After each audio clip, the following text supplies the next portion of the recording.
اس سے پہلے آپ جانتے ہیں پچھلے سال پاکستان اور سعودی عرب کا ایک دفاعی معاہدہ ہوا تھا، تو پاکستان اور ترکی کے درمیان دہائیوں سے ارینجمنٹس موجود تھے،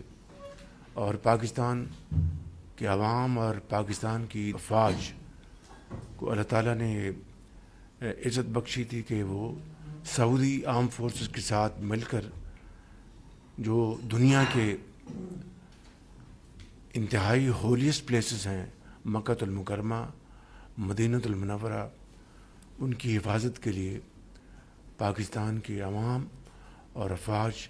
اپنے سعودی بھائیوں کے ساتھ مل کر یہ ذمہ داری ہمیشہ نبھاتے رہے۔ اس جمعے کو یہ اس کی ایک اور ایکسٹینشن ہے کہ ٹرائی لیٹرل ایگریمنٹ سائن ہوا، جس کا مقصد یہ ہے کہ خطے میں امن، ترقی اور خوشحالی کو فروغ دیا جائے، entirely for defensive purposes, for peace, tranquility and progress in the region, نہ صرف ان تین ممالک کے درمیان بلکہ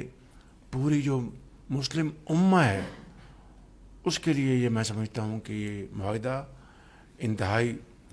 باعث تقویت ہے۔ اس حوالے سے میں یقیناً deputy prime minister Ishaq Dar صاحب کو اور خصوصی طور پر میں فیلڈ مارشل سید عاصم منیر صاحب کو بھی اس حوالے سے مبارکباد دینا چاہتا ہوں کہ انہوں نے اس معاہدے کے لیے، اور یہ معاہدہ کوئی آج کی بات نہیں ہے، ہمارے